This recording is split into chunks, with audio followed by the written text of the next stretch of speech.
الحمد لله نحمده ونستعينه ونستغفره ونؤمن به ونتوكل عليه ونعوذ بالله من شرور أنفسنا ومن سيئات أعمالنا من يهده الله فلا مضل له ومن يضلله فلا هادي له ونشهد أن لا إله إلا الله وحده لا شريك له ونشهد أن محمدا عبده ورسوله صلى الله تعالى عليه وعلى آله وأصحابه وبارك وسلم تسليما كثيرا كثيرا أما بعد فأعوذ بالله من الشيطان الرجيم بسم الله الرحمن الرحيم ألم يجدك يتيما فآوى ووجدك ضالا فهدى ووجدك عائلا فأغنى فأما اليتيم فلا تقهر وأما السائل فلا تنهر وأما بنعمة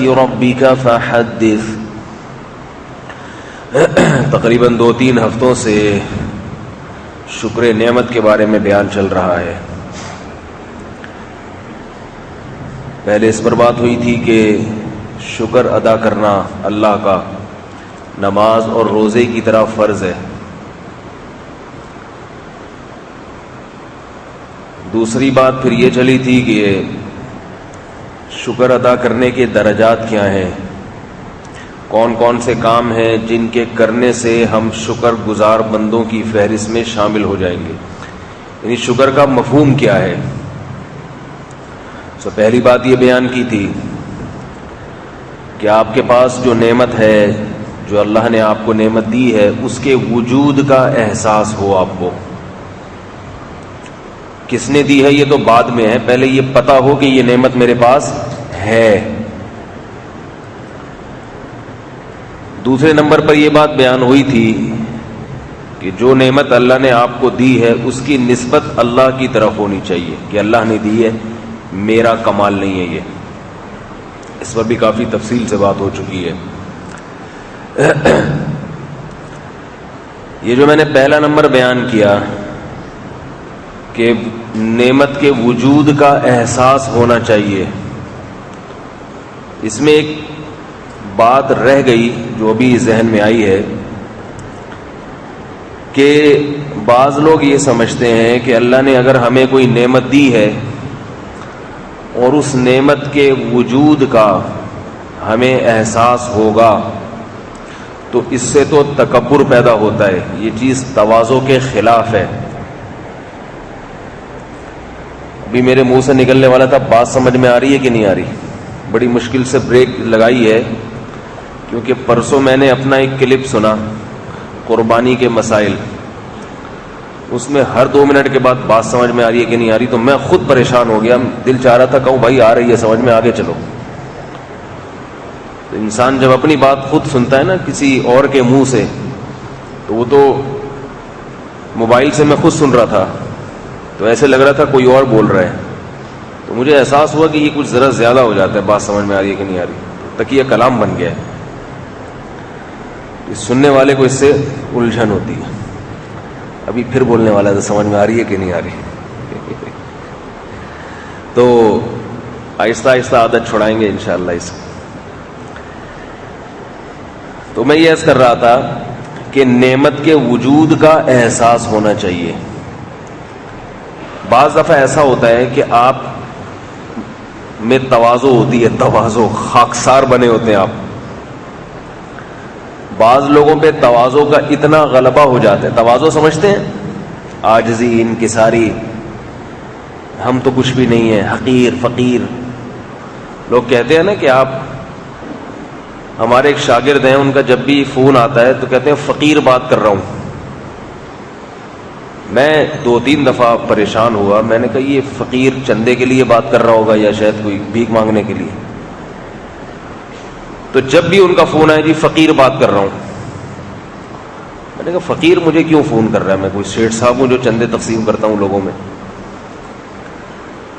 اور اگر کر بھی رہا ہے تو بھائی اپنا نام بتا، اس کے بعد بتا کہ میں فقر و فاقہ کا شکار ہوں. پھر پتہ چلا کہ تواضع میں اپنے آپ کو جب بھی یہ صاحب یعنی اپنی پہچان کراتے ہیں تو فقیر. آپ نے دیکھا ہوگا نا بعض لوگ اپنا تعارف جب بھی کرواتے ہیں حقیر، فقیر اور خاکسار اور اس طرح کے الفاظ. تواضع کی حقیقت کیا ہے؟ تواضع کا یہ مطلب نہیں ہے کہ آپ اپنے آپ کو سمجھیں کہ میرے پاس کچھ ہے ہی نہیں، کچھ بھی نہیں ہے. اس لیے کہ کچھ بھی نہ ہونا، اپنی صلاحیتوں کا انکار کر دینا، یہ تواضع نہیں ہے، بلکہ یہ اللہ کی طرف سے عطا کردہ نعمت کا انکار ہے. اللہ نے آپ کو ایک نعمت دی، مثال کے طور پر ایک نعمت ہے، آپ کی جان بہت ہے، طاقتور ہے، ماشاءاللہ صحت مند ہے، آپ کوئی باڈی بلڈر ہے، جاندار ہے، طاقتور ہے، اللہ نے اس کو نعمت دی ہے. صحت بہت بڑی نعمت ہے، کھاتا ہے ماشاءاللہ، چلتا ہے پھرتا ہے. اب آپ اس سے پوچھ رہے ہیں کہ ہاں بھائی ماشاءاللہ اللہ نے آپ کو بڑی طاقت دی، کہ نہیں میں کہاں، میں تو ایک حقیر فقیر سا کمزور سا مسلمان ہوں جس سے 1 کلو وزن بھی نہیں اٹھتا. تو اللہ نے جو نعمت دی ہے یہ اس کا انکار ہو گیا کہ نہیں ہو گیا؟ بعض لوگ بڑے ذہین ہوتے ہیں، اب آپ ان کے سامنے کو آپ بہت ذہین ہیں، نہیں میں کہاں، میں تو پرلے درجے کا احمق اور بیوقوف. وہ سمجھتے ہیں کہ اگر ہم نے اپنے آپ کو مان لیا کہ ہم ذہین ہیں تو یہ تواضع کے خلاف ہو جائے گا. تو حالانکہ یہ اس نعمت کے وجود کا انکار ہے. کسی کو اللہ نے حسن و جمال دیا، بہت خوبصورت ہے، آپ نے کہا ماشاءاللہ بڑے خوبصورت ہیں آپ، نہیں میں کہاں، میں تو چڑیل جیسا ہوں، میں تو جن جیسا ہوں. یہ تو آپ کی ذرہ نوازی ہے بھائی، آپ کی ذرہ نوازی ہے کہ آپ ہمیں اتنا پروٹوکول دے رہے ہیں. ایسے لوگوں کے دل میں لڈو پھوٹ رہے ہوتے ہیں، یہ جو اوپر سے کہہ رہے ہوتے ہیں نا نہیں نہیں نہیں نہیں، دل میں لڈو پھوٹ رہے ہیں کہ دوبارہ بول یہ لفظ، سب کے سامنے بول، چھپ کے کیوں بول رہے ہیں، ذرا اونچی آواز سے بول. اور میں بھی اونچی آواز سے نفی کروں گا، نہیں نہیں میں کچھ بھی نہیں ہوں. حضرت مولانا یعقوب نانوتوی رحمہ اللہ تعالیٰ کے بارے میں آتا ہے کہ ان کے سامنے جب کوئی آ کے ان کی تعریف کرتا تھا ان کے منہ پہ کہ آپ تو بڑے یوں ہیں، آپ بڑے اللہ والے ہیں، تو وہ چپ رہتے تھے، نہ ہاں میں جواب دیتے تھے نہ. کیونکہ لوگوں کی عادت ہوتی ہے کہ جب کسی کے منہ پہ تعریف کی جائے تو جواب میں کہتا ہے کہ نہیں نہیں میں کہاں میں کہاں. تو ان کا خیال یہ تھا کہ یہ اوپر سے کہتے ہیں، اندر سے خوش ہو رہے ہوتے ہیں. تو کسی نے ان کی شکایت لگائی کہ حضرت ان کے منہ پہ جب ان کی تعریف کی جائے تو یہ چپ کر کے سنتے رہتے ہیں، گویا یہ اپنے آپ کو مانتے ہیں کہ میں قابل تعریف ہوں، گویا کہ یہ مانتے ہیں. چپ کیوں رہے ہیں؟ اس کا انکار کریں، نہیں بھائی میں کہاں ایسا. تو ان سے پوچھا گیا تو انہوں نے فرمایا کہ میری جب بھی کوئی تعریف کرتا ہے تو میں ایک بات سوچتا ہوں کہ میرے اندر اگر کوئی کمال ہے تو وہ میرا نہیں ہے، وہ اللہ کی عطا ہے، اور اگر کمال نہیں ہے تو نہیں ہے. اس کے کہنے سے وہ پیدا نہیں ہو جائے گا اور اس کے انکار کرنے سے وہ ختم نہیں ہو جائے گا. اور اگر وہ ہے میرے اندر تو اترانے کی ضرورت نہیں ہے، کیونکہ وہ میرا کمال تھوڑی ہے، وہ کس کا ہے؟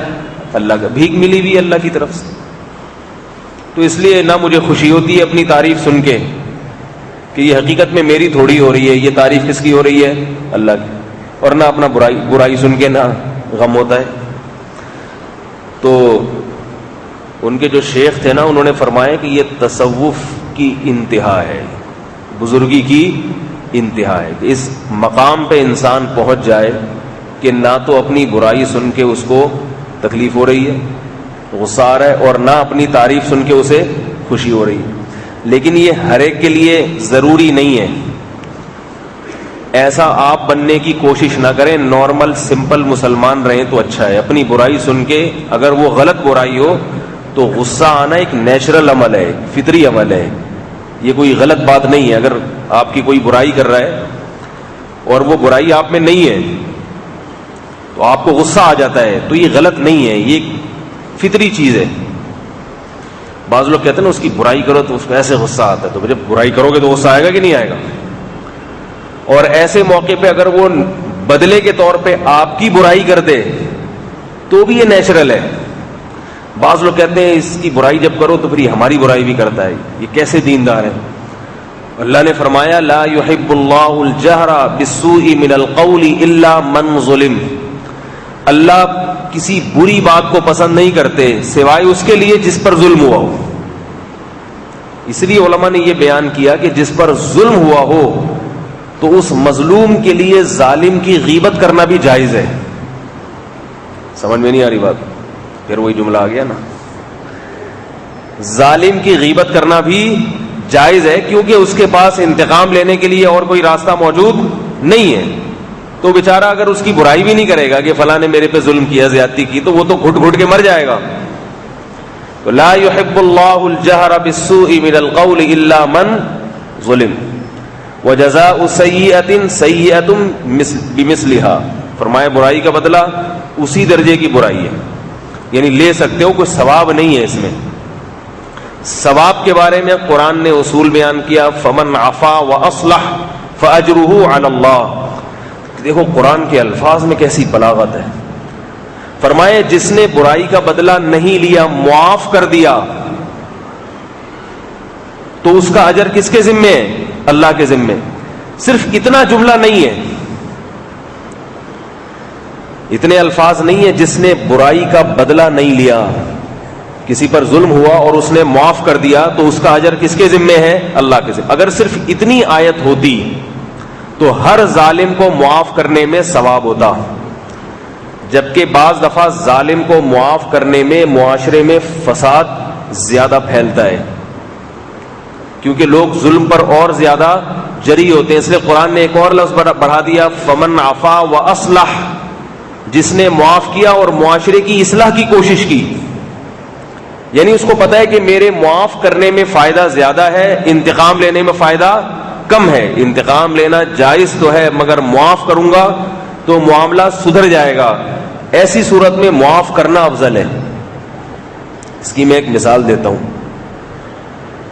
آج کل لوگ بہن بھائیوں سے وراثت نہیں لیتے. ابا کا انتقال ہو گیا تو اپنا حق بہنیں عام طور پہ نہیں مانتی. یہ چھوٹے بھائی ہوگا وہ نہیں مانگے گا, کہے گا کیا جھگڑے ہوں گے اس سے, چھوڑو رہنے دو.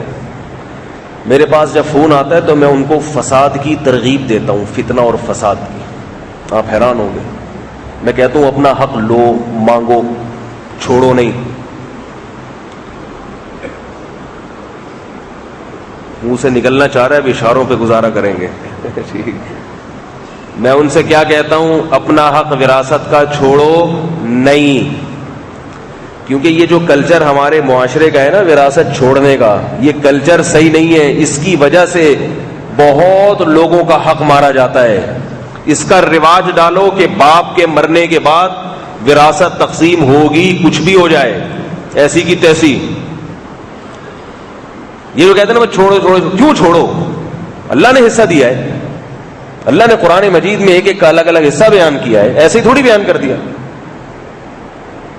چند دن پہلے فون آیا ایک صاحب کا کہ مجھے پیسوں کی ضرورت ہے بزنس کے لیے, کاروبار کے لیے. سنے یہ خوب اچھی طرح سے مسئلہ, مجھے دولت کی ضرورت ہے, پیسوں کی ضرورت ہے, شادی شدہ آدمی ہوں, بیوی کے خرچے پورے کرنے ہوتے ہیں, بیوی اور میری ماں میں ہر وقت لڑائی جھگڑے رہتے ہیں.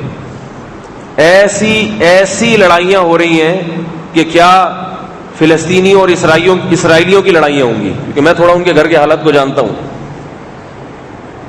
ایسی لڑائیاں کہ جو بیگم ہے اس آدمی کی وہ نفسیاتی مریضہ بن چکی ہے, ڈپریشن کی گولیاں کھا رہی. میں نے کہا بھائی الگ گھر لے کے دو.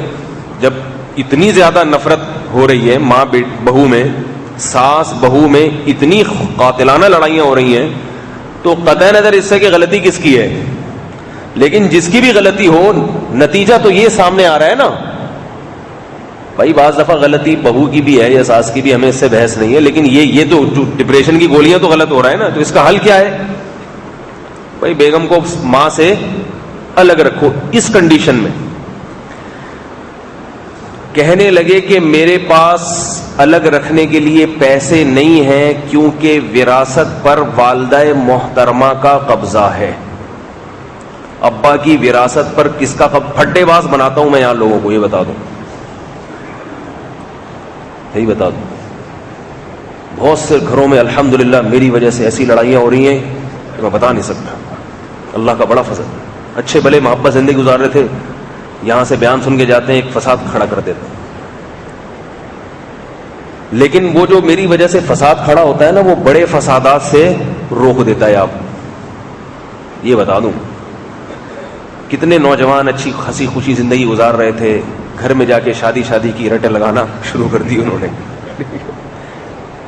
ابا کہتی ہیں پہلے ٹھیک تھا, نہیں تھا ٹھیک, اب ٹھیک ہو رہا ہے. کہتے ہیں پہلے تو ٹھیک تھا, کچھ بھی نہیں کہتا تھا, آرام سے. بھائی وہ ٹھیک آپ کی نظر میں تھا, اللہ کی نظر میں ٹھیک نہیں تھا. اس کی دوستیاں تھیں لڑکیوں سے. اب میرے بیان سن کے اس کو خیال آئی ہے دوستیاں حرام ہیں, میں حلال طریقے سے بیوی لے کر آؤں. اب وہ صحیح راستے پر آ رہا ہے تو آپ کہہ رہے ہیں کہ وہ بگڑ رہا ہے. بگڑا ہوا وہ ہے جو اللہ کی نظر میں بگڑا ہوا ہے. والدین تو اس کو بگڑا ہوا کہتے ہیں جو ابا اماں کی نہیں مانتا, چاہے جو مرضی کرتا رہے وہ. اور نیک اس کو کہتے ہیں جو ہماری مان کے چلتا ہے. ہندوؤں کے بچے بھی نیک ہوتے ہیں ہندوؤں کی نظر میں. ہندو ماں باپ کی نظر میں کون سا بچہ نیک ہوگا؟ جو گائے کا پیشاب پیے گا, معذرت کے ساتھ, جو گائے کو اپنی ماتا سمجھے گا, جو بت خانے میں جائے گا. جو ہندوؤں کے والدین میں بچہ اسلام قبول کر لے تو وہ بچہ ہندو سے نیک کہیں گے؟ بول تو دیا کریں بھائی. ہندو کہیں گے یہ سب سے اچھا بچہ ہمارے خاندان میں یہی ہے. انڈیا میں کچھ خواتین ہیں جنہوں نے اسلام قبول کیا ہے, 9 عمر لڑکیاں ہیں, خواتین کیا, ان کے میرے پاس رمضان میں فون آئے کہ ہم نے چھپ کے اسلام قبول کیا ہے, ہمارے والدین کو اگر پتہ چل گیا تو گلا دبا کے جان سے مار دیں گے. اتنے سخت ہیں. چھپ کے نمازیں پڑھ رہی ہیں. رمضان میں ان کے ساتھ مسائل ہوئے کہ چھپ کے روزہ کیسے رکھیں. تو یہ جو اتنا ذہنی دباؤ ہے, اتنا ذہنی دباؤ, یہ اس لیے کہ والدین اپنے ان بچوں کو نیک سمجھتے ہیں, بلکہ وہ اپنے ان بچوں کو کیا سمجھتے ہیں؟ باغی. مگر اللہ کی نظر میں یہ بچے سب سے اچھے,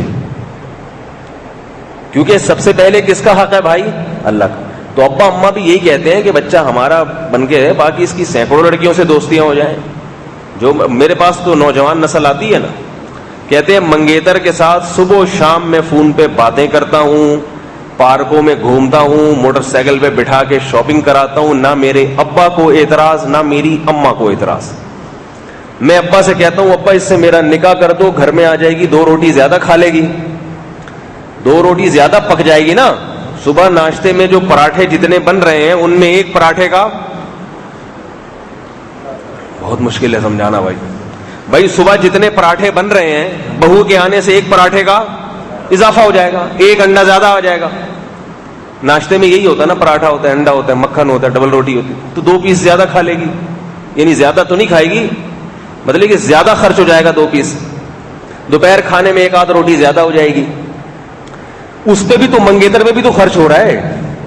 اس پہ تو پراٹھوں کے بجائے وہ بیلنس ڈلوا کے جو اس کو دے رہے ہیں. اور ظاہر ہے منگیتر کو لے کے W11 میں تو کوئی سفر کرے گا نہیں, اس کو ٹیکسی میں گھمانا پڑتا ہے یا بائک پہ گھمانا پڑتا ہے. W11 سستی پڑتی ہے مگر اس سے منگنی ٹوٹنے کا خطرہ ہوتا ہے, تو اس پہ بھی خرچہ ہے. گھوم رہے ہیں کھلے عام, مگر ابا اماں اس پہ ناراض نہیں ہے. جہاں بیٹے نے کہہ دیا کہ اس کو اپنی بیٹی بنا لیں, ابا آپ بیٹی بنا کے گھر لے آئیں, بہو بنا کے گھر لے آئیں, تو ابا کہتے ہیں کہ تیرا الفلاحیہ مسجد سے کوئی لنک لگتا ہے مجھے. وہ کہتے ہیں باغی ہو گیا, برباد ہو گیا, تباہ ہو گیا یہ بچہ. تباہ آپ کر رہے ہو اپنی اولاد کو, آپ اپنی اولاد کو تباہ کر رہے ہو, برباد کر رہے ہو. گوروں نے جو ہے نا, گوروں نے ان کے ہاں جب نکاح پہ بڑا خرچہ تھا تو وہ باز نہیں آئے عورتوں سے, اس کا حل دوستیاں رکھ لیا انہوں نے. تو نوجوان نسل باز نہیں آئے گی آپ کے روکنے سے. اس کے لیے بہت تقویٰ چاہیے. اپنے دور پر اس جدید دور کو قیاس نہ کریں. یہ پرانا زمانہ نہیں ہے, تبدیل ہو چکا ہے زمانہ. تو سمجھ رہے ہیں وہی زمانہ چل رہا ہے, ایسا نہیں ہے. کیا وہ چیزیں کھا رہے ہیں جو پہلے کھایا کرتے تھے؟ کیا اس طرح کے کپڑے پہنتے ہیں جیسے پہلے پہنا کرتے تھے؟ کیا اس طرح کی سواریاں ہیں جیسے پہلے تھیں؟ ہر چیز تبدیل ہو گئی ہے. تو آپ بھی زمانے کے حساب سے اپنے آپ کو تبدیل کریں. خیر میں عرض کر رہا تھا, کیا بات چل رہی تھی جی؟ ابے بھائی وراثت کی بات کر رہا تھا. تو ان کو میں نے مشورہ دیا, بھائی بیوی کا یہ حال ہے تو الگ گھر لے لو, یعنی بیوی کو اپنی ماں سے الگ رکھو. تو کہنے لگے کہ ہماری والدہ محترمہ نے ابا کی جتنی وراثت ہے ساری اپنے کنٹرول میں رکھی ہوئی, جو کروڑوں روپے کی وراثت ہے, کروڑوں کی. تو میں نے کہا آپ اپنا حصہ لو والدہ محترمہ سے. کہہ رہے ہیں وہ کہتی ہے میں دودھ نہیں بخشوں گی.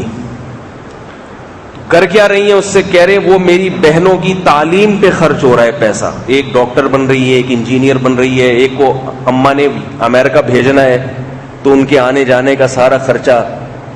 کہہ رہے یہ سارا ہماری مشترکہ وراثت سے. اور اماں کہہ رہی ہیں جب سب اپنے پاؤں پہ کھڑے ہو جائیں گے, سب بہنوں کی شادیاں ہو جائیں گی, سب کو جہیز مل جائے گا, سب کی تعلیم مکمل ہو جائے گی, جو بچے گا اس میں پھر دیکھیں گے کس کو کتنا دینا ہے. تو میں نے ان سے کہا, میں نے کہا اللہ کے بندے آپ والدہ سے بولو کہ اماں یہ میرے پیسے آپ ہماری مرضی کے خلاف بہنوں پہ کیوں خرچ کر رہی ہیں؟ اب یہاں بات سمجھنے کی ہے. جو ظاہر اوپری علم رکھتے ہیں نا, وہ تو کہیں گے کہ میں غلط مشورہ دے رہا ہوں, ماں سے لڑنے کی ترغیب دے رہا ہوں. میں لڑنے کی ترغیب نہیں دے رہا ہوں ان کو, میں نے یہ ہرگز نہیں کہا کہ وہ لڑیں اپنی ماں سے, یعنی ماں سے مقابلے کی ترغیب دے رہا ہوں. یاد رکھو رسول اللہ صلی اللہ علیہ وسلم نے فرمایا لا یحل مال امرئ مسلم الا بطیب نفس منہ, کسی کا مال آپ اس کی مکمل اجازت کے بغیر نہیں کھا سکتے. ماں کو بھی اجازت نہیں ہے کہ اولاد کا مال اس کی مکمل دل کی خوشی کے بغیر استعمال کر لے. وہ ماں کے جو ضروری خرچے ہیں وہ ماں اپنی اولاد سے زبردستی لے سکتی ہے, اور اولاد کو بھی چاہیے کہ ماں پہ خرچ کرنے میں اپنا ہاتھ کھلا رکھے. لیکن اس کا یہ ناجائز فائدہ اٹھانا اپنی اولاد کے اولاد ہونے کا کہ آپ لاکھوں روپے 20 لاکھ روپے تعلیم پہ خرچہ ہے جو اس کی جائیداد میں سے اس کی بہن کو دیا جائے گا. 20 لاکھ کوئی اپنی خوشی سے دے گا کسی کو؟ یہاں پھر ساری منطقیں لوگ شروع کر دیتے ہیں کہ بھئی بہنوں کا بھی تو, ان کا بھی تو فیوچر بنانا ہے, وہ بیچاری کہاں جائیں گی. اس کا مطلب یہ ہے, یہ جو لوگ اس قسم کی منطقیں پیش کرتے ہیں نا, پھر بعض لوگ کہتے ہیں ماں تو ماں ہے, اگر وہ ساری وراثت رکھ رہی ہے اپنے پاس تو بچوں کو کیوں اعتراض ہو رہا ہے؟ یہ قرآن کیا یہ سکھاتا ہے بچوں کو کہ ماں سے پیسے لو؟ یہ دلیلیں دیتے ہیں لوگ. بات آ رہی ہے سمجھ میں کہ نہیں آ رہی ہے؟ تھوڑا تو بولنے دیں یار, ایک دم سے تھوڑی کنٹرول ہوگا. تو جو لوگ اس قسم کی منطقیں پیش کرتے ہیں, دلائل پیش کرتے ہیں کہ ماں تو ماں ہے, اس سے کیوں وراثت مانگیں, اس کا تو بڑا حق ہے, اس نے تو جنا ہے, اس سے کیوں پیسے مانگے, اس کا مطلب یہ ہے کہ وہ اللہ کو سمجھا رہے ہیں کہ اللہ تو نے جو قرآن میں کہہ دیا نا کہ ابا کے مرنے کے بعد ماں کا 8واں حصہ ہے, بیوہ کا 8واں حصہ, ہی تو نے غلط کہا. معاذ اللہ, تجھے چاہیے تھا کہ یوں کہتا بیوہ کا 8واں حصہ ہے, یہ تو قانون کی روح سے ہے, باقی اولاد کو چاہیے کہ سارا حصہ اماں کو ہی دے دیں. 8واں بھی ہے, 8 میں سے زیادہ بھی ہے, اگر ضرورت ہو تو زیادہ بھی رکھ سکتی ہے وہ. یہی مطلب ہوا کہ نہیں ہوا؟ اللہ نے قرآن میں فرمایا کہ بیوہ کا 8واں حصہ ہے. اس میں اللہ نے یہ نہیں کہا کہ بشرطے کہ بیٹیوں کے لیے جہیز بنانا ہو یا نہ بنانا ہو, ایسی کوئی شرط نہیں ہے. دیکھو وراثت کی تقسیم میں کسی کی ضرورت اور حاجت نہیں دیکھی جاتی. ایک آدمی کا انتقال ہوا, اس کے 2 بیٹے ہیں, ایک بیٹا کروڑ پتی ہے اور ایک کو ٹھیلا لگانے کے لیے بھی ایک کے پاس پیسے نہیں ہیں. تو کیا یہ کہا جائے گا کہ جو غریب ہے اس کو زیادہ پیسے دیے جائیں گے, جو امیر ہے اس کو بولے نا بھائی کم پیسے؟ کیا یہ ممکن ہے؟ وراثت کی تقسیم کا مدار اس پر نہیں ہے کہ کس کو زیادہ ضرورت ہے کس کو ضرورت نہیں ہے.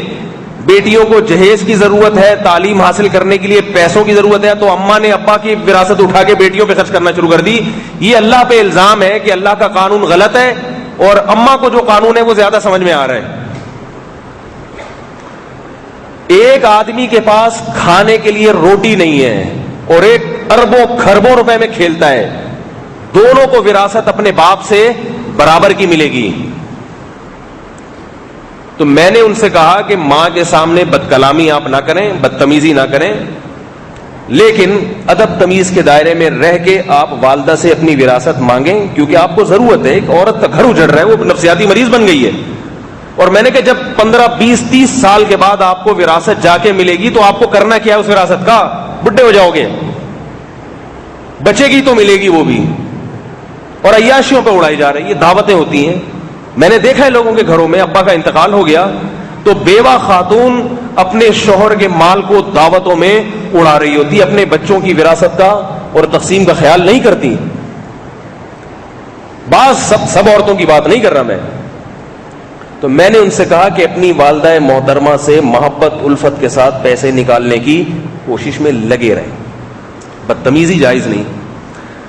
اور اس کے لیے اگر کوئی قانونی طریقہ اختیار کرنا پڑے تو وہ بھی جائز ہے آپ کے لیے.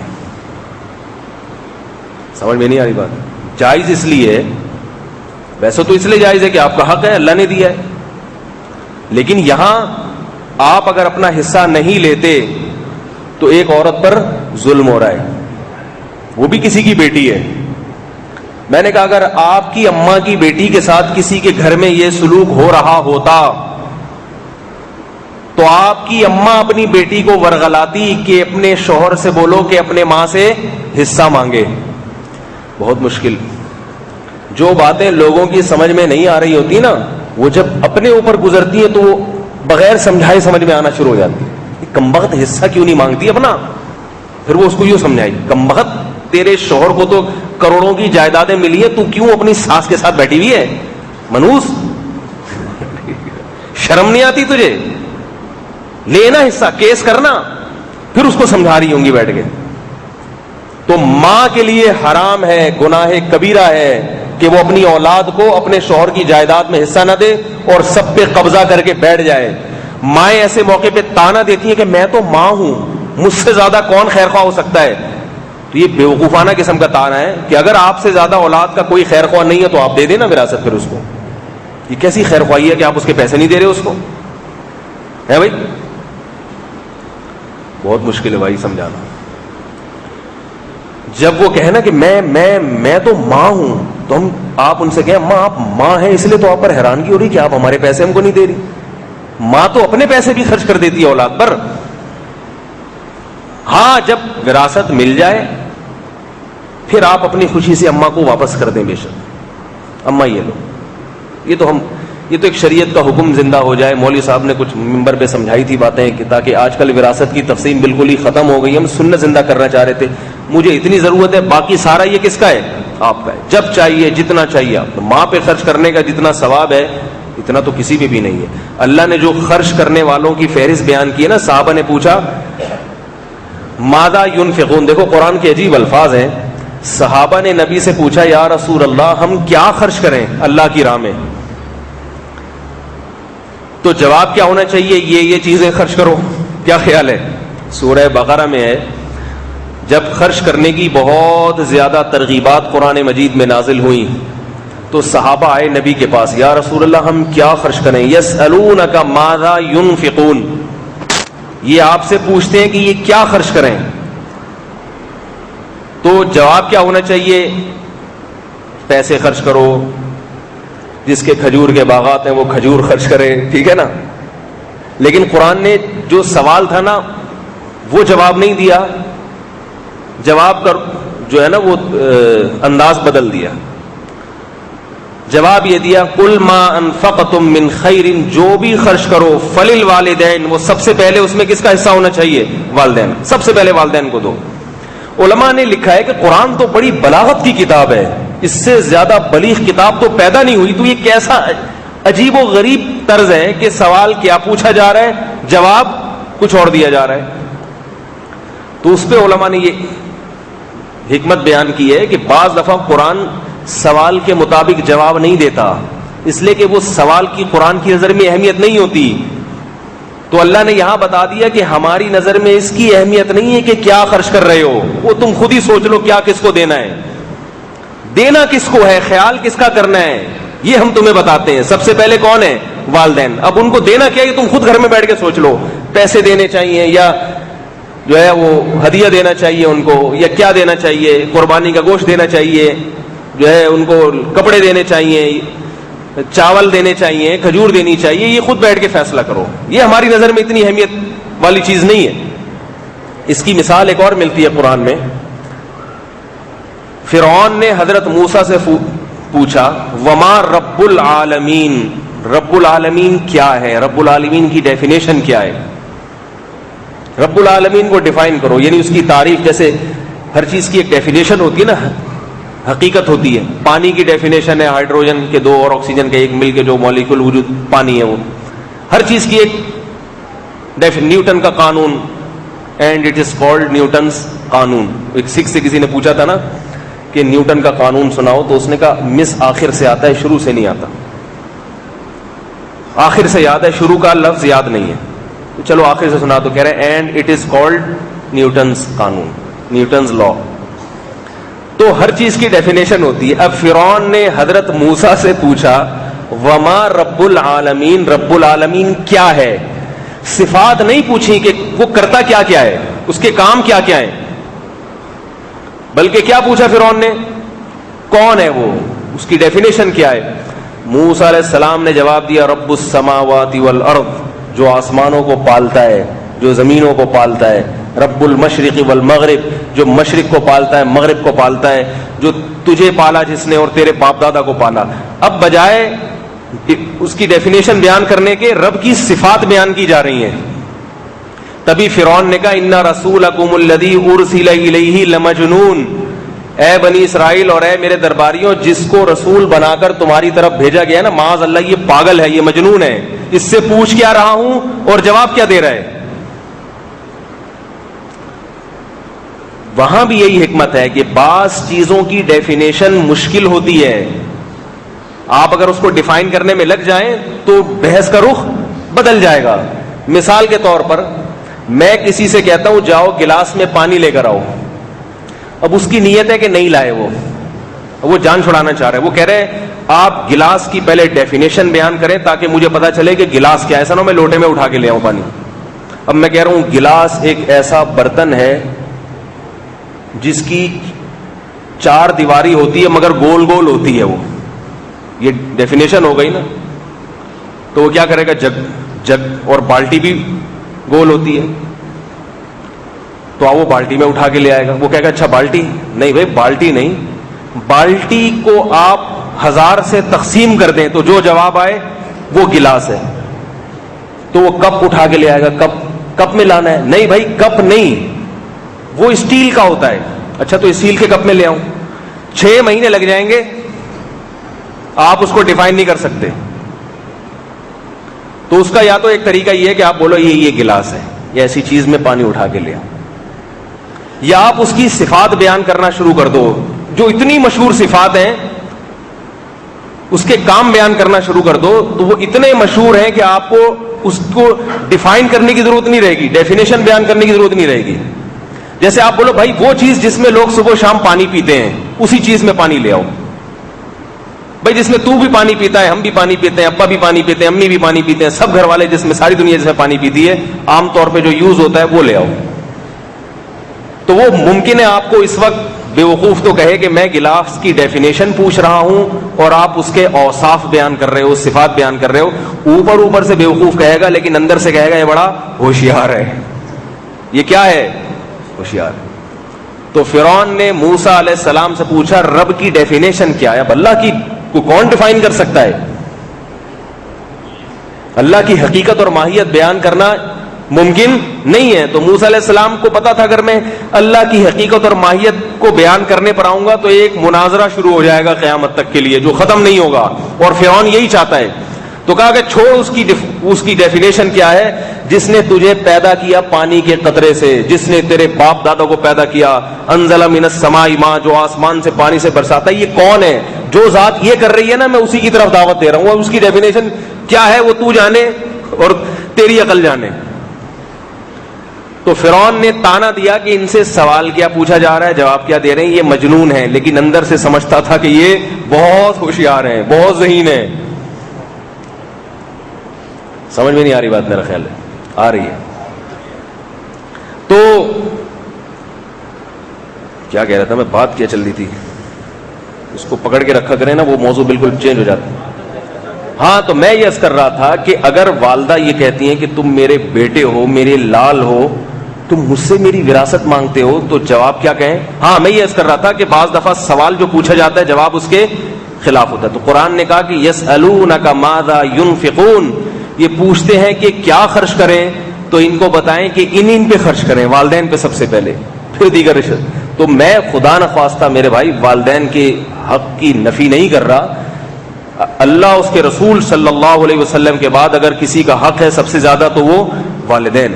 لیکن میں یہ کر رہا ہوں کہ نہ باپ کو اجازت ہے نہ ماں کو اجازت ہے کہ وہ اپنی اولاد کی وراثت پہ قبضہ کر کے بیٹھ جائے. فقہا نے یہاں تک بیان کیا ہے کہ اگر نابالغ بچہ ہے, اس کی کوئی ذاتی جائیداد ہے, ماں اس جائیداد کو بیچ نہیں سکتی. سمجھ رہے ہیں؟ ماں اس جائیداد کو بیچ نہیں سکتی, کیونکہ جائیداد کے بکنے میں بچے کا نقصان ہے, کیونکہ جب کیش رقم ہاتھ میں آئے گی اس کے ضائع ہونے کا خطرہ زیادہ ہے. اس کے بارے میں خطرہ ہے کہ کیونکہ جب سیال رقم آتی ہے نا تو وہ خرچ ہو جائے گی. کاروبار میں لگایا, کاروبار ڈوب گیا, ماں تو کہتی کہ میں نے تو اپنے بچے کے لیے پلاٹ بیچا تھا تاکہ میں کاروبار میں لگاؤں گی, مجھے کیا پتا اس میں نقصان ہو جائے گا. تو فقہا نے اصول بیان کیا کہ ماں اپنے نابالغ بچے کے پلاٹ کو, بولو بھائی, نہیں بیچ سکتی, اس کے گھر کو ماں نہیں بیچ سکتی. تو اب ماں یہاں کہے گی کہ میں اپنے بچے کی اتنی خیر خواہ ہوں. تو بھائی آپ ہوں گی اپنے بچے کی خیر خواہ, تو خیر خواہی کا تقاضا یہ تھا کہ آپ اپنے بچے کے مال کی حفاظت کریں. تو یہ کیسی خیر خواہی ہے کہ آپ اس کو بیچ کے کاروبار میں پیسے لگا رہے ہیں جس کا کوئی بھروسہ ہی نہیں ہے. کس کا چلتا ہے آج کل کاروبار؟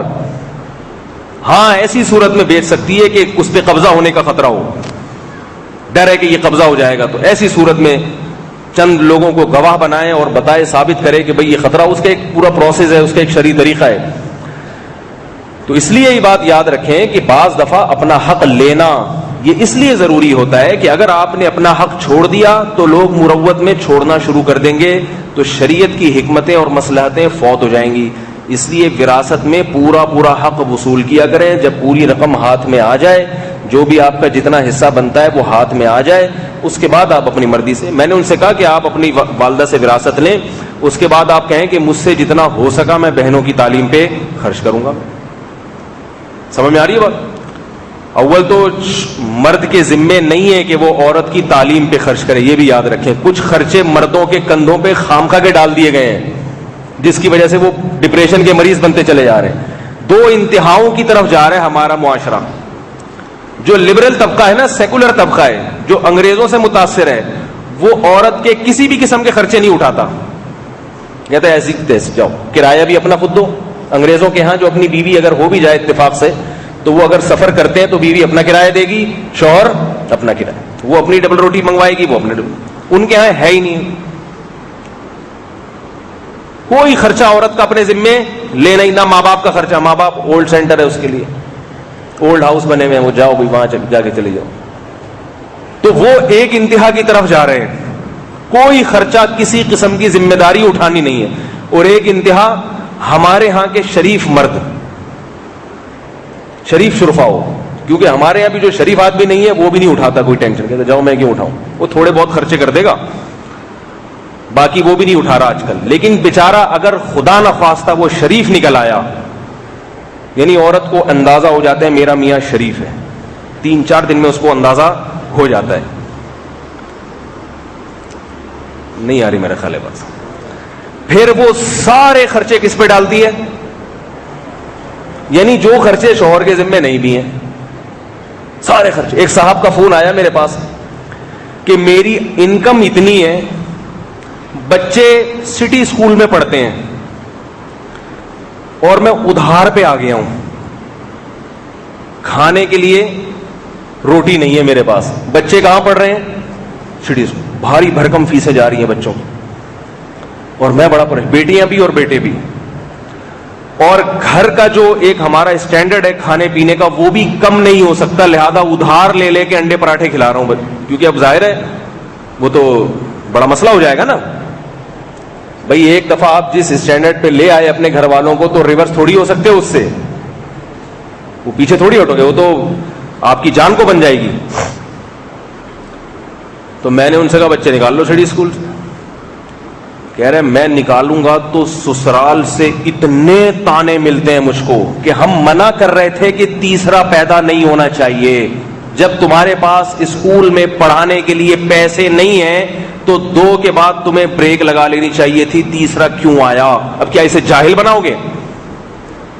یہ حقیقت بتا رہا ہوں آپ کو. ممکن ہے یہاں جو بزرگان دین بیٹھے ہوں پریشان ہوں کس قسم کی باتیں کر رہے ہیں، لیکن ینگ جنریشن کے مسائل یہی ہیں. آپ جو بزرگ حضرات ہیں ان کے دور میں یہ مسائل نہیں تھے. سسرال سے تانے، سالوں کے تانے آتے ہیں. کیا گورنمنٹ کے اسکول میں پڑھائے گا ہماری بہن کے بچوں کو؟ ہماری ناک کٹوائے گا؟ ابے کیا فری کے اسکول میں پڑھائے گا؟ ابے پیلے اسکول میں پڑھائے گا کیا؟ یہ تانے ملتے ہیں اس کو. ابے کسی اسلامی اسکول میں نہیں بھیج دینا، اسلامی اسکول میں نہیں بھیج دینا. غریبوں کے ساتھ پڑھائے گا. جب تیرے پاس پیسے نہیں ہیں تو کیوں جو ہے وہ بچوں میں بچے پیدا ہوتے چلے جا رہے ہیں؟ تو بیچارہ اتنا پریشان. لوگ سمجھتے ہیں کہ میں کوئی عامل ہوں جو پھونک ماروں گا اور ان کی پریشانیاں ختم ہو جائیں گی. میں نے اسے ایک بات کہی، میں نے کہا نکال لو. میں نے کہا اگر پیسے ہوں تو بھی نکال لے سٹی اسکول سے.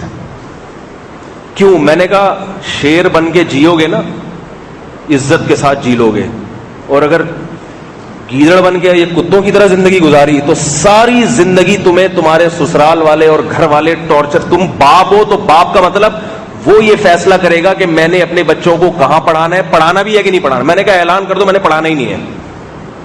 وہ الگ بات ہے، پھر بعد میں آپس میں مشورہ کر کے سوچ لیں گے کیا کرنا ہے.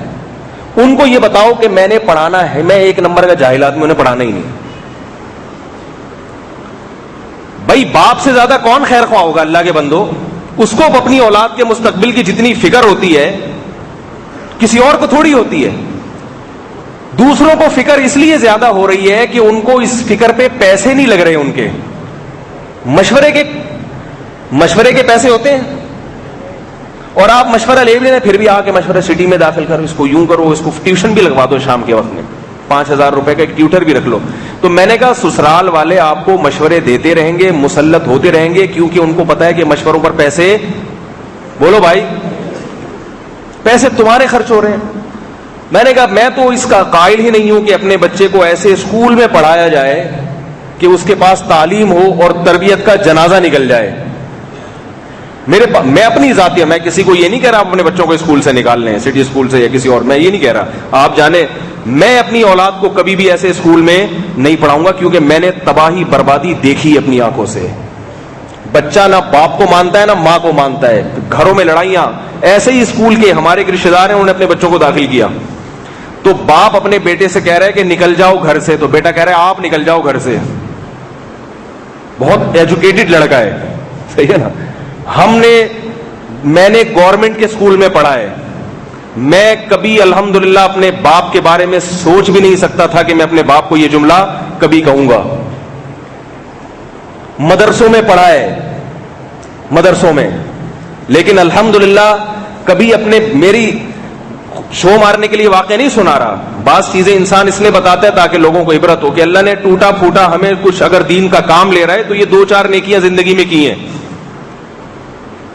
ایک مرتبہ میں نے اپنے والد صاحب کے سامنے اونچی آواز سے بات کی، وہ بھی کس پر کہ میرے والد صاحب نے بھرے مجمع میں سب کے سامنے مجھے زور سے تھپڑ مارا. نہیں آئی بات سمجھ؟ اور بچپن میں نہیں، جب میں مولوی بن چکا تھا. سمجھ میں آ رہی ہے بات؟ کیا بن چکا تھا؟ پگڑی پہن کے بیٹھا ہوا تقریر کر رہا تھا. ٹھیک ہے. تو کوئی کیس ہوا جو کسی نے میرے بارے میں شکایت کی، کوئی کسی گڑبڑ کی غلط شکایت تھی.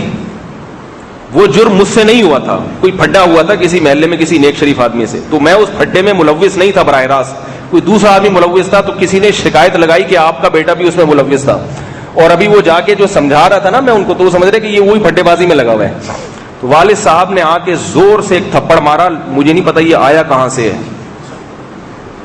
زور سے تھپڑ مارا اور بہت زیادہ ڈانٹ لگائی تو میری آواز اونچی ہو گئی. یہ اونچی ہو گئی کہ آپ کو یہ تو دیکھنا چاہیے کہ یہ کام میں نے کیا بھی ہے کہ نہیں کیا. یہ جو میں نے اونچی آواز سے بات کی اور میں چیخا، میں رات کو سویا نہیں کہ ایسا نہ ہو میرے باپ کا انتقال ہو جائے اور مجھے اس کی ندامت رہے کہ میں نے اونچی آواز سے بات کی ہے اور یہ اس کی تلافی کا موقع نہ ملے. سوتے ہوئے میں رات کو میں نے اپنے والد صاحب کو اٹھایا ہے، سوتے ہوئے میں ان کو اٹھا کے میں نے کہا میں معافی چاہتا ہوں، میں نے آپ سے بدتمیزی سے بات کی. کیوں؟ مجھے یہ ڈر لگ رہا تھا کہ موت کا تو کوئی بھروسہ نہیں ہے، میں نے ان سے بدتمیزی، میں کون ہوتا ہوں ان سے بدتمیزی سے بات کرنے والا؟ اگر انہوں نے تھپڑ مار دیا تو ان کا حق ہے بھائی. کھلایا پلایا کتنا ہے، کتنا کھلایا ہے، ہمیں قوم ملی، ذات ملی، ایمان ملا، یہ سب باپ سے ملتی ہیں چیزیں انسان کو. آپ اگر مسلمان ہو کیوں؟ اس لیے کہ آپ کا باپ مسلمان تھا. آپ کی اگر معاشرے میں عزت ہے تو خاندان کی وجہ سے ہے نا، قوم کی وجہ سے. اس لیے کہ یہ قوم کہاں سے ملی آپ کو؟ زانی آدمی جو ہے نا، زانی، اس کا کوئی نسب نہیں ہوتا. نسب کس سے چلتا ہے؟ باپ سے چلتا ہے. مجھے یہ احساس ہوا کہ اگر یہ خدا نخواستہ موت کا کوئی وقت نہیں ہے، میں مر گیا یا یہ مر گئے تو ساری زندگی احساس رہے گا. تو رات کو سوتے میں ان کو اٹھایا میں نے اور ان سے میں نے معذرت کی. بہت زیادہ خوش ہوئے، بہت زیادہ دعائیں دی. یہ مطلب نہیں کہ میں کوئی بہت نیک آدمی ہوں، انسان اپنی دو چار نیکیاں ہی بتاتا ہے، برائیاں کوئی ممبر پہ بیٹھ کے نہیں بتاتا. ہمارے یہاں عقیدت میں غلو ہوتا ہے، دو چار کسی نے اپنے بزرگ نے قصے سنا دیے، ہاتھ پہنچو حضرت آپ تو بہت پہنچے ہیں. تو بھائی وہ اپنے اچھے اچھے قصے سنائیں گے، خراب والے کوئی بھی نہیں سنائے گا. کتنی چوریاں کی ٹھیک، کتنی رشتہ داریاں توڑی اور کتنے گناہ کیے، یہ کوئی نہیں بتا. یہ نہ سمجھیں کہ میں کچھ خدا نخواستہ چور ہوں، میں ایک جنرل بات کر رہا ہوں کہ جو اپنی برائیاں ہیں وہ ممبر پہ بیٹھ کے نہیں بتائی جاتی. تو عقیدت میں غلو نہ کریں، نہ کوئی بہت زیادہ وہ بزرگ سمجھنے کی کوشش کریں، صرف عبرت کے لیے. کیونکہ آج کی جو نئی نسل ہے نا، یہ اپنے بڑوں کا احترام نہیں کرتی. ان سے جب تک ماں باپ تمیز سے بات کریں، تمیز سے چلیں گے. جہاں انہوں نے تھوڑی ٹیڑھی آنکھیں دکھائیں تو یہ اس سے زیادہ ٹیڑھی آنکھیں دکھانا شروع کر دیتے ہیں. مجھے اللہ نے جو مجھ سے خدمت لے رہا ہے دین کی اس وقت، میں اپنے ماضی میں جھانک کے دیکھتا ہوں کہ میری ماضی میں میرے پاس کوئی ایسا عمل نہیں ہے کہ اللہ مجھ سے دین کا کام لے. میں کہتا ہوں اس سے کون سی ایسی ماضی میں کوئی نیکی ہوئی ہے؟ تو مجھے سوائے اس کے کوئی نیکی نظر نہیں آتی کہ میں نے اپنے بزرگوں سے، اپنے بڑوں سے کبھی بدتمیزی نہیں کی، کبھی بدتمیزی نہیں کی، اپنے اساتذہ سے بھی. اگر کبھی ہوئی ہے تو جب تک معافی نہیں مانگ لی مجھے چین نہیں آیا. ایک دو مرتبہ اپنے کسی استاد سے میری بدتمیزی ہوئی غصے میں، تو میں نے ان سے معذرت کر کے جب تک ان کا دل خوش نہیں کیا سکون نہیں ملا. یہ ایک دفعہ میں دور حدیث میں بیٹھا ہوا ہوں، دور حدیث کے سبق یاد کر رہا ہوں، تھپڑ آیا ایک لاشعوری. ٹھیک ہے، ایک استاذ تھے ہمارے، بڑے محنتی استاذ تھے، انہوں نے لگایا مجھے کھینچ کے زور سے تھپڑ. مجھے حیرانگی ہوئی. تو انہوں نے کہا کہ یہ جو کل امتحان ہے اور اس کے لیے بھی حاشیہ دیکھ رہے ہو، شرم نہیں آتی؟ کتاب کا حاشیہ نہیں بھی تو متن دیکھو. اب دیکھو یہ کوئی ایسی بات ہے جس پہ تھپڑ لگے؟ اور وہ مارتے بھی نہیں تھے، پتہ نہیں کہیں ان کا کہیں جھگڑا ہو گیا، کہیں پھٹا ہو گیا کسی سے، آگے مجھے لگا دیا ایک. اللہ کا شکر ہے ہمارے دل میں کوئی منفی جذبات نہیں. میں نے کالج میں، یونیورسٹیوں میں دیکھا ہے، کالج میں بھی دیکھا ہے، ایک طالب علم کو ٹیچر نے تھپڑ لگایا تو اس نے ٹیچر کا ہاتھ پکڑ لیا. تو کون ہوتا ہے مجھے مارنے والا؟ تو کون ہوتا مارنے والا؟ تو استاد نے جب تھپڑ لگایا تو میں پہلے تو یہ دیکھا یہ ہے کون. اس کے بعد اللہ کا شکر ہے ذرہ برابر بھی منفی جذبات نہیں. بھائی ان کے سامنے دوزانوں بیٹھ کے دین کا علم حاصل کر رہے ہیں، ان سے سیکھ رہے ہیں، ان کے احسانات اتنے ہیں کہ اگر یہ 4-6 اور بھی لگا دیں تو انشاءاللہ کوئی فکر کی بات نہیں ہے. مدرسے میں ہم طلبہ کے بیت الخلا صاف کرتے تھے، بیت الخلا، واش روم، سمجھ رہے ہیں؟ ہمارے ذمے لگائے ہوئے تھے، ہمارے بڑوں نے میرے ذمے لگائے ہوئے تھے یہ بیت الخلا روزانہ صاف کیا کرو. خدا نہ خواستہ ہم کوئی بھنگیوں کے خاندان سے نہیں ہیں، چماروں کے خاندان سے نہیں. یہ سوچ کے صاف کرتے تھے کہ جس نے حکم دیا ہے وہ ہمارے لیے قابل احترام.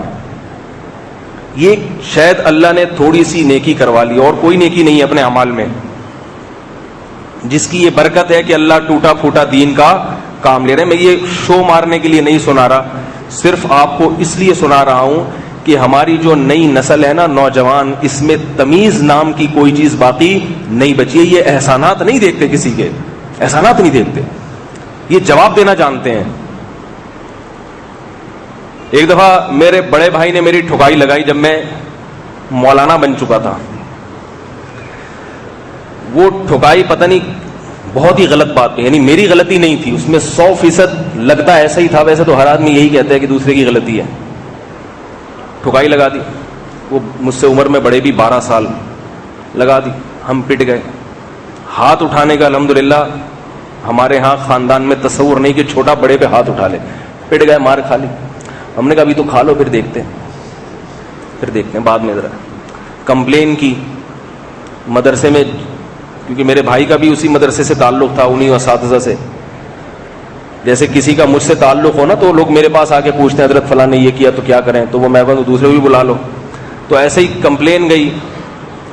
میں نے شکایت لگائی اپنے بڑے استاذ کو کہ وہ آپ ان کو بلائیں، ان کو سمجھائیں کہ تم نے کیا کیا، یہ بھائی ایسا تو نہیں کرنا چاہیے. تو وہ کیس چلا گیا ان سے بھی بڑے سینئر استاذ کے پاس. جب سینئر استاذ کے پاس گیا ہے تو سینئر استاذ نے مجھے بلایا. انہوں نے کہا کہ آپ نے کمپلین کی اپنے بڑے بھائی کے خلاف، ان کو بلاؤ. انہوں نے آپ کو، اور مارا بھی پائپ سے تھا، سمجھ رہے ہو، اور تسلی سے مارا تھا، تسلی سے. کس بات پہ مارا تھا بھی مجھے یاد آئی کہ وہ قربانی بقرعید کا دن تھا، عید کے دن مارا تھا. بقرعید کا دن تھا. جانور کا جب گوشت آیا ہے تو وہ گھر کی مستورات نے وہ گوشت کو صاف وغیرہ کر کے جمع کیا، تو کچھ چیتھڑے پیتھڑے پڑے رہ گئے تھے. تو میرا بڑا بھائی کہہ رہا تھا اس کو اٹھا کے پھینک کر آؤ باہر. میں کہہ رہا تھا میں بہت تھک گیا ہوں، ابھی نہیں کر سکتا یہ کام. اس پہ اٹھا کے پتہ نہیں کس بات پہ ان کو غصہ آیا ہوا تھا، اور ڈڑام دڑام ٹکائی. تو میں نے وہ شکایت لگائی کہ مارا ہے. تو بڑے جو سینئر استاذ نے مجھے بلایا. میں سمجھا کہ اب مجھے بلایا جا رہا ہے تو میرے بڑے بھائی کو بلایا جائے گا، آمنے سامنے بٹھایا جائے گا، کیس کا تصفیہ کیا جائے گا، گواہ لے کر آؤ، کتنے ہینٹر لگے تمہیں، کتنی زور سے مارا، کیوں مارا، جرمانہ ادا کرو، تم بھی اس سے بدلہ لو یا وغیرہ وغیرہ، معافی مانگو، جو بھی ہو. انہوں نے مجھے بلایا. انہوں نے بولا کہ آپ کے بھائی نے آپ کو زندگی میں کتنی دفعہ مارا ہے؟ میں نے کہا بچپن میں تو بہت مارا ہے، ابھی جب سے بڑا ہوا ہوں تو فی الحال بقرعید کو مارا ہے. انہوں نے کہا جو بڑا بھائی ہوتا ہے نا، اس کو بڑا ہونے کی وجہ سے یہ حق حاصل ہونا چاہیے کہ سال میں ایک دفعہ بغیر کسی وجہ کے مارے، یہ بتانے کے لیے کہ میں بڑا ہوں. نہیں ہے بات سمجھ بھائی؟ کسی وجہ سے تو دوست بھی دوست کو مکہ مار سکتا ہے نا. آپ نے اپنے دوست کا کوئی نقصان کیا، غصے میں آگے وہ بھی لگا دے گا. یہ تو حق تو دوست کو بھی ہے. تو وہ جو بڑا ہے، بڑے کا بڑے ہونے کا فائدہ کیا ہوا اس کا؟ تو انہوں نے کہا بڑے کو یہ حق حاصل ہونا چاہیے کہ سال میں ایک دفعہ بغیر کسی وجہ کے چھوٹے بھائی کی ٹھکائی لگا دے، یہ بتانے کے لیے کہ بڑا میں ہوں، تو بڑا نہیں ہے. ان کا اتنا سا جملہ الحمدللہ میرے دل میں جتنے منفی جذبات تھے سارے اسی وقت ختم. بھائی بڑا کس بات کا ہے وہ؟ ٹھیک ہے، بڑا کس بات کا؟ ٹھیک ہے، لگا دی. تو یہ کہاں سے چلتی ہے بات، کدھر چلی جاتی ہے، سمجھ میں نہیں آتا. آپ پکڑ کے رکھا کریں نا، آپ کو کتنی دفعہ سمجھایا ہوا ہے، جلدی سے بات ختم کرنی ہے. یہ ٹرننگ پوائنٹ کہاں سے آیا؟ تو والدہ کا تو چل رہا تھا وراثت تو پوری پوری لیں، ٹھیک ہے نا. وہ کہیں گے عجیب والدین کے حقوق بیان کر رہا ہے، پھر یہ بھی کہہ رہا ہے کہ وراثت بھی پوری پوری لیں جا کے ان سے. تو وہ تو لینی پڑے گی آپ، کیونکہ وراثت کے معاملے میں پھر ہر آدمی بس اسی میں کہ بس چھوڑو، معاف کر دیا. اس سے جو لینا چاہتا ہے اس کو بھی نہیں ملتی مروت، اور بیچارہ اس میں جو ہے نا مروت میں وہ مغلوب ہو جاتا ہے، اور لوگ حلال کو حرام کر دیتے ہیں، حرام کو حلال کر دیتے ہیں.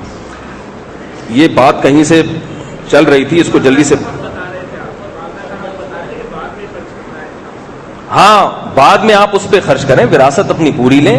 باقی والدہ تو آپ کی والدہ، ان کی پوری زندگی کی ذمہ داری آپ کے ذمہ. ہاں میں یہ عرض کر رہا تھا، یاد آیا کہ گوروں کے ہاں تو کوئی خرچہ نہیں ہے، اور ہمارے ہاں جب پتہ چل جائے نا بندہ شریف ہے تو بس اس پہ سسرال والے بھی خرچے لا کے ڈال دیتے ہیں. وہ یہ نہیں دیکھتے کہ یہ اسکول افورڈ. ہاں میں یہ بتا رہا تھا کہ ہم نے دیکھو گورنمنٹ کے اسکول میں پڑھا ہے، مگر پھر بھی تمیز. حالانکہ وہ ہمارے اسکول اگر آپ دیکھ لیتے، آپ کہتے اللہ کی پناہ ایسے اسکولوں میں. لیکن اس وقت پھر بھی تمیز بہرحال سکھائی جاتی تھی. اب اسکولوں میں تعلیم ہے, تمیز نہیں ہے, تمیز نہیں ہے, تمیز نہیں سکھائی جاتی.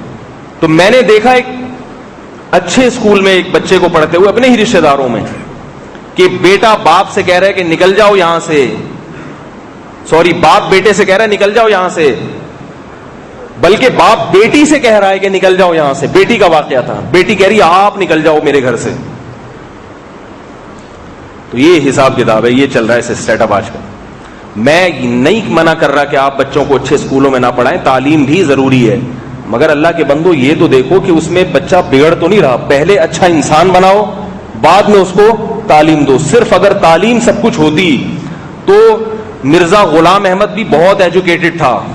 شیطان کے پاس جتنا علم ہے نا اتنا کسی کے پاس بھی نہیں ہے. شیطان کو اللہ نے اتنا علم دیا, اس کو سب کا پتا ہے کہ کس کو کیسے ورگلانا ہے. میں نے اس کے لیے اچھی خاصی نالج ہونی چاہیے. یہ شیطان کے پاس بہت ہے. تو پہلے تربیت ہے پھر تعلیم ہے. تو اپنے بچوں کے بارے میں نے اس سے کہا کہ وہ جو سسرال والے دباؤ ڈال رہے ہیں اور آپ کی آمدن ہے نہیں, آپ بولو میں نے پڑھانا ہی نہیں. یہ مطلب نہیں تھا کہ پڑھانا ہی نہیں ہے, مطلب ان کو خاموش کرنے کے لیے کہ اپنے گھر کا سربراہ میں ہوں, جو میں چاہوں گا وہ ہوگا گھر میں, جس نے جو اکھاڑنا ہے اکھاڑ لے. پھر جب آپ ریلیکس ہو گئے تو آپ دیکھو آپ کی آمدن کتنی, اس حساب سے بچوں کو اسکول میں داخل کرو. تو جتنی انکم ہوگی اس حساب سے آپ بچوں کو پڑھاؤ, انشاءاللہ اسی میں اللہ بہت ساری صلاحیتیں پیدا کر دے گا. کتنے لوگ ہیں بہت تعلیم پہ خرچ کرتے ہیں, بچہ پھر بھی پکوڑے بیچ رہا ہوتا ہے بیچارہ, میں نے دیکھا ایسے اپنی زندگی میں. اور کتنے لوگ ہیں کچھ بھی نہیں کیا, پیسے ہی نہیں تھے, مگر بچہ پیسے کما رہا ہے, تعلیم میں بھی بہت آگے نکل جاتا ہے وہ. تو یہ اللہ کی طرف سے ہوتا ہے, کچھ چیزیں انسان کو چاہیے کہ اللہ پہ بھی ڈال دو.